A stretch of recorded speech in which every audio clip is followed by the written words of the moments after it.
Perkenalkan, nama saya Oka Cakra. Saya akan memperkenalkan sebuah alat yang saya buat sendiri dengan nama alat penyedot cairan rumen pada ternak ruminansia, baik kambing, sapi maupun kerbau. Nah, alat ini mempunyai beberapa kelebihan dibandingkan dengan alat-alat yang menggunakan vakum listrik.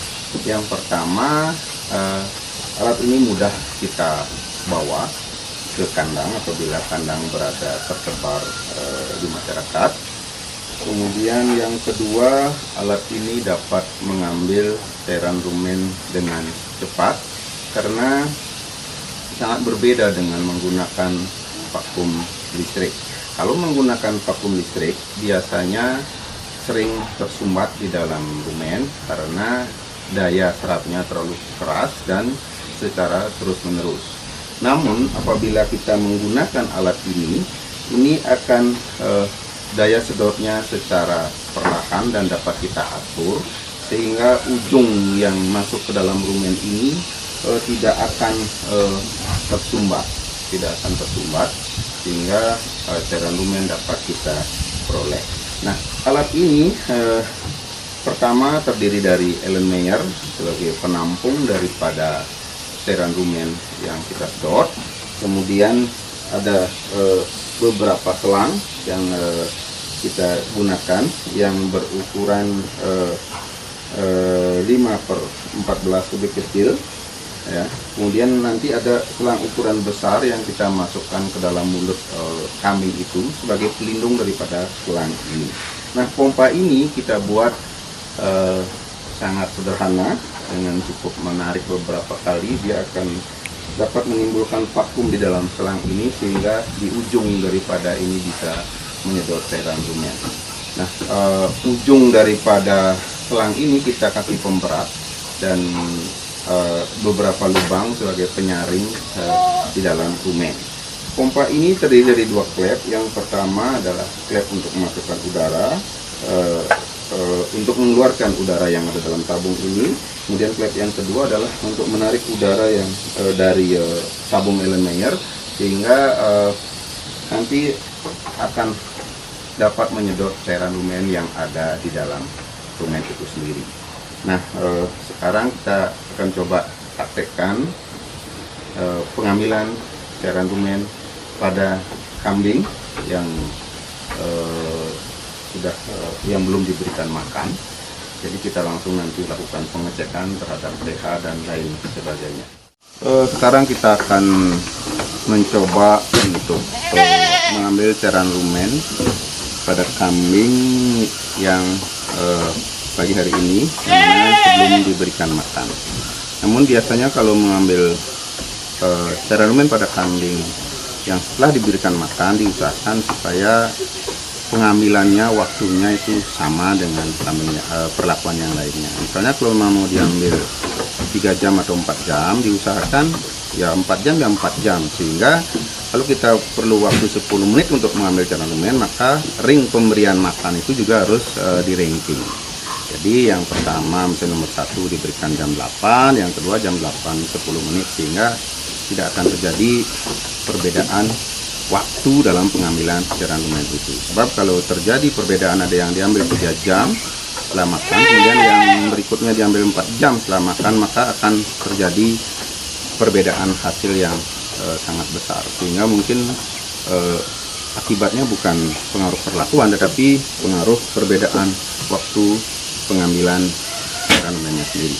Baik, kita coba. Sebelumnya kita akan masukkan dulu selang yang lebih besar, yang tujuannya sebagai pengaman daripada selang kecil untuk gigitannya. Besar dalam mulut kambing ini. Kemudian baru kita masukkan selang yang lebih kecil.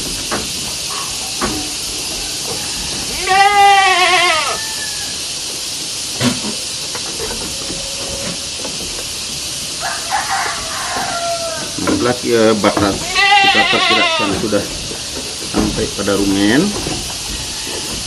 baru kita lakukan penyedotan secara pelan-pelan.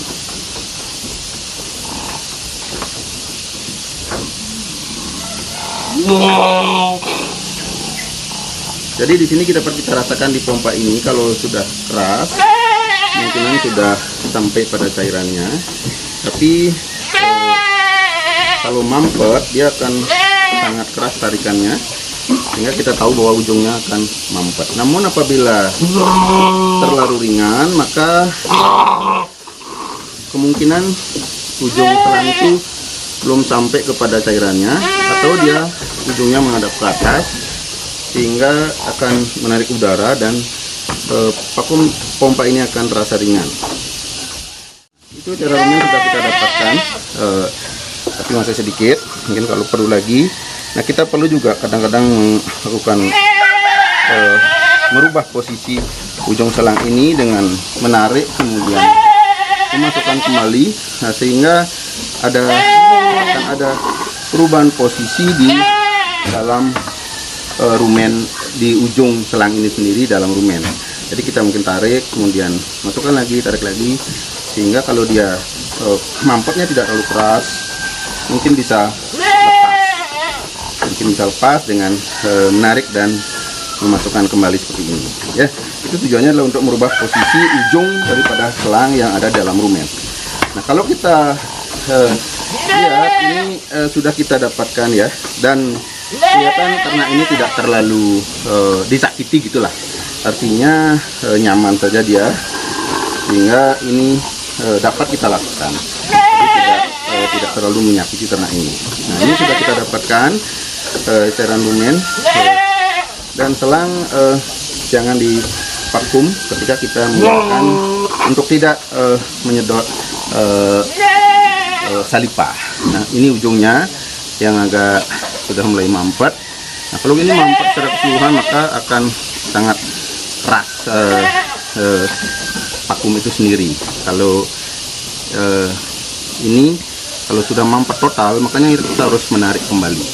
Nah, inilah yang sering terjadi pada saat kita menggunakan vakum dari listrik, karena dia menarik dengan keras dan secara kontinu, sehingga sering terjadi mampet. Nah, ini cairan rumen sudah kita dapatkan, dan ini dari cairan rumen ini kita dapat mengamati beberapa perubahan, misalnya seperti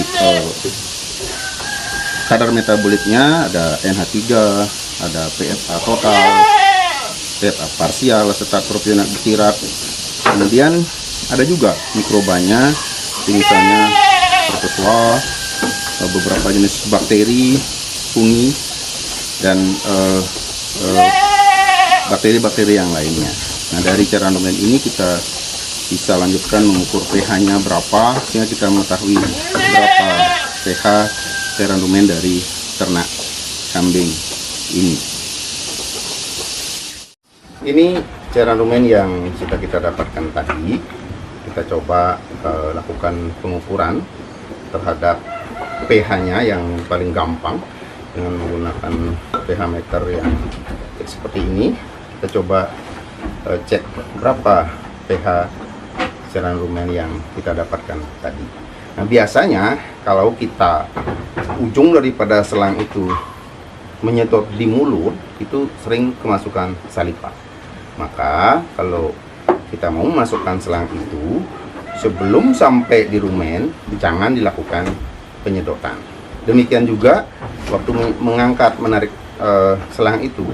Jadi jangan dilakukan vakum ketika kita menarik selang itu. Hentikan penyedotan, baru kita tarik, sehingga tidak akan ada pengaruh daripada penyedotan saliva di dalam mulut. Sebab kalau kita banyak kemasukan saliva dari mulut itu sendiri, nanti pH ini akan menjadi sangat basah.